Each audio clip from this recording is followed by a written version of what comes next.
ter essa pequena conversa com o projeto. Também dizer que é uma honra poder estrear essa nova etapa do projeto de extensão com a sua entrevista. A respeito das suas pesquisas atuais, seus temas de interesse nos últimos anos têm sido sobre a aquisição e processamento de linguagem. Eu queria saber se você poderia falar um pouco sobre essas pesquisas que você tem realizado atualmente e também se apresentar um pouquinho para as pessoas que não têm familiaridade com o trabalho. Então, meu nome é Renia Foster, eu sou professor aqui do UERJ. Como você falou, a minha área de interesse principal dentro da linguística, sou professor de linguística, a minha área de interesse principal dentro da linguística é o que a gente chama de psicolinguística, que é essa disciplina que tenta entender como a língua funciona na mente das pessoas. Então, a gente tem abordagens que estão preocupadas com aspectos sociais da língua, a gente tem abordagens que estão preocupadas com aspectos ideológicos da língua, também um tipo de aspecto social, e a gente tem essa que a gente chama de psicolinguística, que é essa preocupação em entender como a língua funciona na mente das pessoas, quando a gente está falando, quando a gente está compreendendo, quando a gente está aprendendo a língua e assim por diante. Eu tenho alguns eixos diferentes de pesquisa que eu venho trabalhando nos últimos anos. Então, eu me formei buscando entender a relação entre a mente e entre a língua e outros sistemas da percepção. Então, quando fiz meu doutorado, eu procurei entender o quanto imagens que a gente via influenciavam a maneira que a gente compreendia frases, sentenças e assim por diante. Então, a gente pode imaginar que a mente é um conjunto de diversos aplicativos, cada um deles fazendo uma coisa. Então, a gente tem um sistema da nossa percepção visual, que recebe imagens e processa as imagens. A gente tem o nosso sistema linguístico, que recebe sons, ou que recebe texto, ou que recebe sinais e processa esses sinais.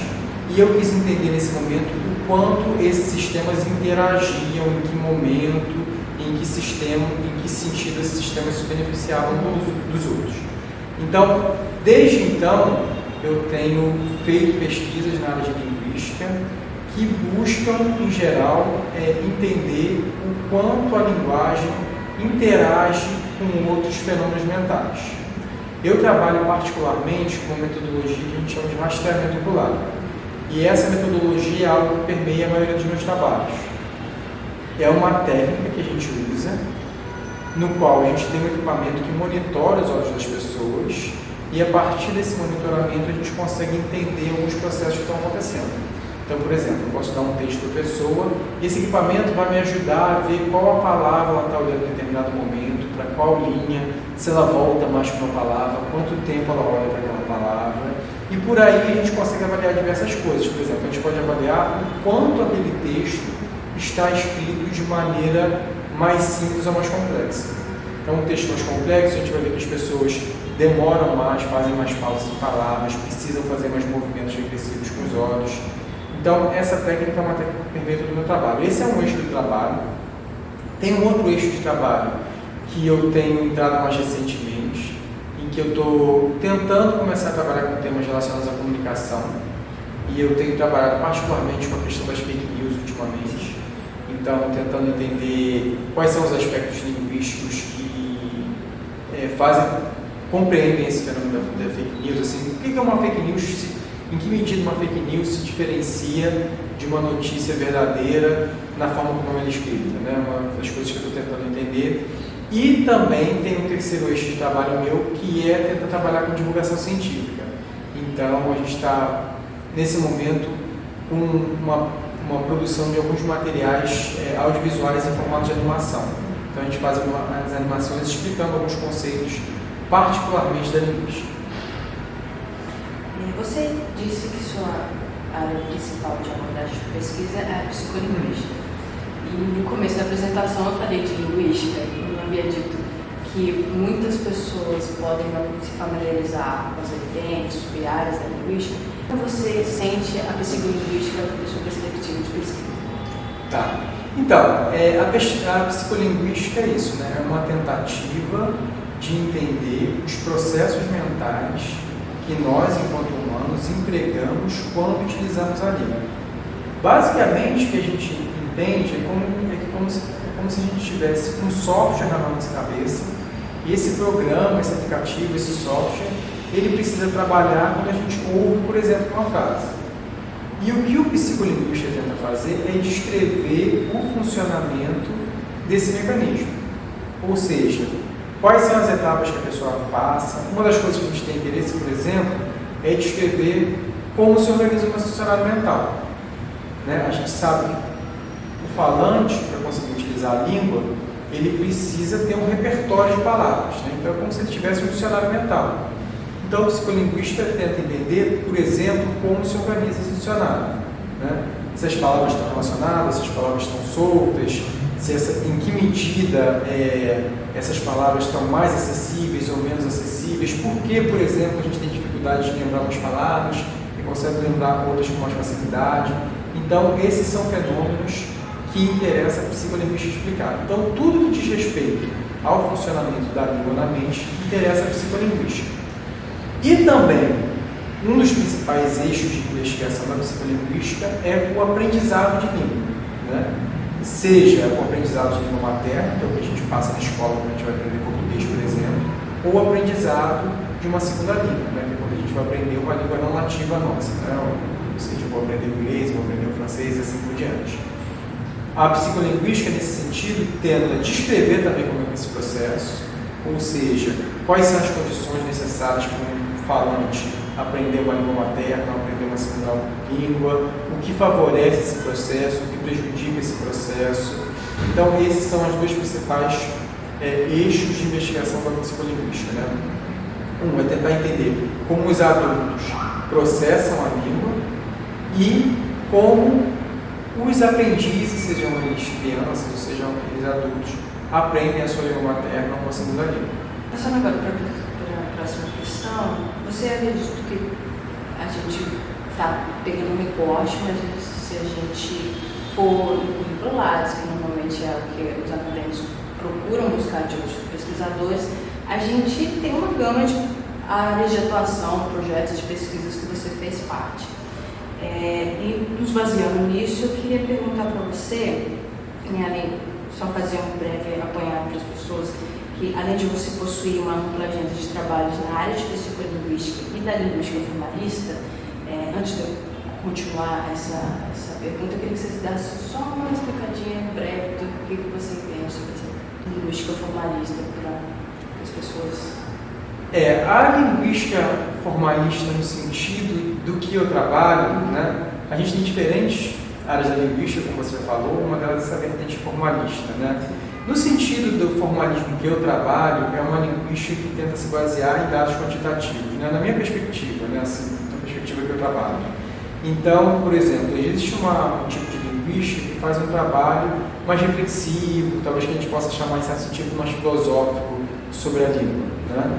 E, no meu caso, eu trabalho com pesquisas bem quantitativas. Então, por exemplo, quando eu uso o rastreador ocular, a gente pega diversos participantes para lerem diversos textos, a gente chega lá, mede o tempo que as pessoas demoram para ler, mede o tempo que ele para numa palavra, mede o tempo que ele para numa outra, e a partir desses dados numéricos a gente tenta descrever, né, investigar hipóteses, criar teorias e assim por diante.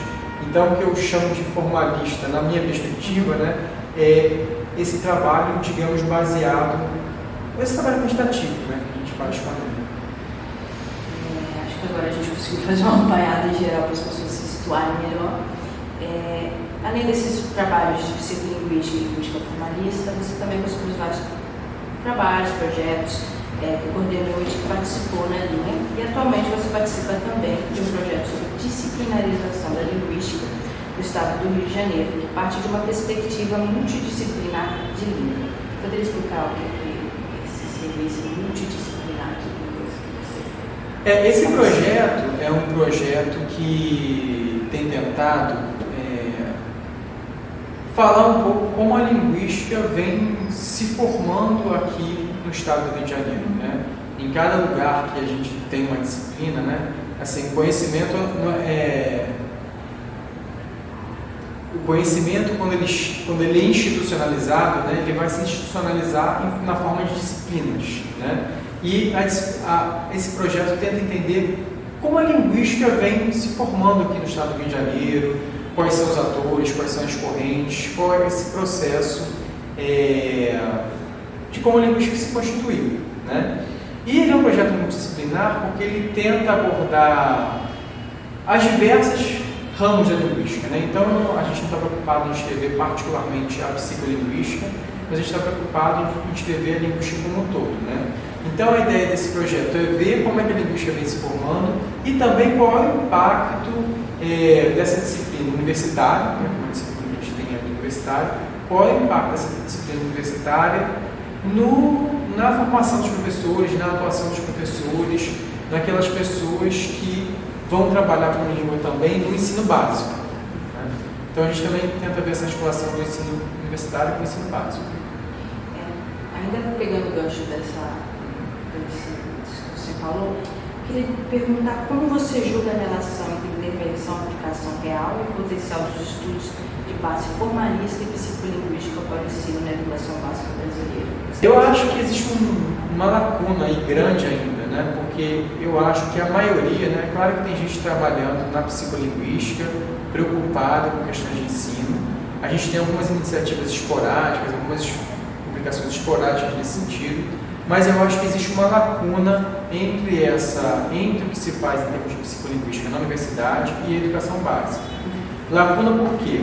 Porque a maioria dos trabalhos em nível universitário costumam ser mais teóricos. Então, a psicolinguística no Brasil é eminentemente teórica e não consegue chegar tanto ao cara que está dando aula lá de português, o cara que está dando aula de inglês, o cara que está dando aula de ensino materno, de ensino de língua, o cara que está trabalhando com ensino de língua materna ou ensino de segunda língua. Então, existe essa dificuldade de articulação e também existe uma certa... Eu acho que a gente pode dizer que a linguística como um todo, agora não falando tanto de psicolinguística, ela já conseguiu sair um pouco da academia e ter uma certa visibilidade. Então, se você vai pegar os PCNs, por exemplo, que são um documento da década de 90, a gente já vê muito de linguística ali, a gente já vê muito de sociolinguística, a gente já vê uma tentativa de fazer um ensino de língua mais cientificamente formado, né? Mas a realidade é que mesmo que a linguística consiga chegar nesses documentos, chegar na escola já é um outro passo, né? Porque existe uma discrepância entre as recomendações oficiais e também o que acontece na escola. Então a gente vê na escola ainda um ensino muito pautado na decoreba, muito pautado num conservadorismo linguístico que, segundo a visão da linguística e segundo a visão da psicolinguística também, não é tanto o que tem potencial para desenvolver o aluno enquanto um falante enquanto usuário mais proficiente da língua, sabe? Então, existem pessoas preocupadas em tentar fazer essa ponte entre a academia e o ensino básico, mas essa é uma lacuna que ainda existe no Brasil. Ainda pegando esse gancho de lacunas, eu queria que você falasse um pouco das lacunas que existem no Brasil em relação à universidade, né? À pesquisa nessa área. Então, eu formulei a seguinte questão, analisando a sua trajetória: como você caracterizaria as pesquisas brasileiras na área de linguística, não precisa ser necessariamente de psicolinguística? Se há uma agenda específica, temas próximos de interesse quando comparadas às pesquisas em outros países? Porque a gente sabe como é a situação no Brasil em relação à pesquisa, justamente o financeiro, acessibilidade a meios de fazer a pesquisa, né? Então, eu queria que você falasse um pouco de quais foram as suas dificuldades na sua trajetória em fazer a sua pesquisa, de processamento escolar. Acho que a principal dificuldade que você colocou já é o dinheiro, né? Porque acaba que esse tipo de pesquisa é um tipo de pesquisa um pouco caro, né? Esse tipo de equipamento que a gente usa para fazer o registramento é um tipo de equipamento que custa algumas dezenas de milhares de reais. Então, não é tão acessível, não se fabrica no Brasil. Então, eu, quando, por exemplo, estava fazendo minha tese de doutorado, a gente esperou muito tempo o equipamento chegar, o equipamento a gente não conseguiu comprar, porque a gente estava contando com financiamento que não aconteceu, e aí eu tive que rodar diversas instituições até achar uma instituição que tinha um colega que tinha equipamento e a gente conseguiu fazer. Então, tem essa dificuldade de financiamento e isso impacta muito a penetração da nossa pesquisa internacionalmente, principalmente, né? Então, hoje em dia, a gente tem uma dificuldade de conseguir ter uma projeção internacional para a pesquisa que a gente faz no Brasil, porque a gente não tem um fôlego financeiro assim para financiar essas pesquisas que não impactam a sua aquisição de equipamentos, mas também o desenvolvimento de mão de obra qualificada, né?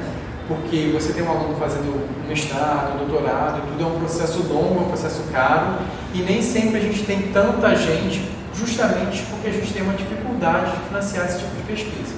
Então tem esse impacto, né? Eu acho que hoje em dia a linguística e talvez até as humanidades no geral têm uma certa dificuldade de ter uma projeção da pesquisa um pouco mais internacional por conta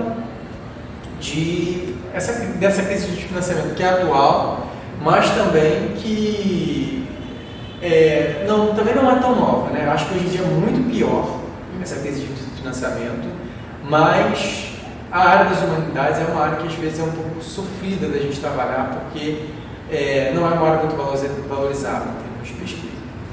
Então, quais orientações você daria para os estudantes que querem ingressar nessa área de pesquisa em geral, concluintes que queiram se dedicar mais diretamente ao estudo da linguagem, nas vertentes que se correlacionam língua e cognição? Você indica alguma leitura, algum canal no YouTube, pessoal? Então, leitura, eu comecei a me interessar muito por essa área, com a perspectiva mentalista de estudo da linguagem, lendo os livros de um cara chamado Steven Pinker. Ele publica sobre muitos temas, ele é um psicólogo cognitivo, mas ele tem alguns livros que tratam sobre linguagem, né, que falam tanto de aquisição, quanto de outros fenômenos da linguagem, mas sempre numa perspectiva mentalista, né? Então, ele tem um livro chamado O Instinto da Linguagem, que eu recomendo assim, para quem estiver interessado nesse tipo de abordagem. Então, esse é uma obra que eu recomendo. Canal no YouTube, eu acho que se você joga linguística lá, você vai encontrar alguns. Tem alguns vídeos no meu canal, então também tem umas animações que a gente está fazendo justamente nesse projeto de divulgação científica. Por enquanto, a maioria delas é sobre conceitos gerais de linguística, mas a gente está fazendo algumas já, produzindo algumas especificamente sobre essa perspectiva mentalista. Então, se você procurar uma René Foster no YouTube, vocês acham no canal, e lá tem alguns videozinhos sobre... vai aparecer em algum momento alguns videozinhos sobre psicolinguística. Eu queria agradecer novamente a sua presença, não só em meu nome, mas em nome do projeto também. E eu espero que essa entrevista tenha servido de motivo e de inspiração para pesquisadores e estudantes de línguas que se interessem mais pela aula. E boa noite. Obrigado a você.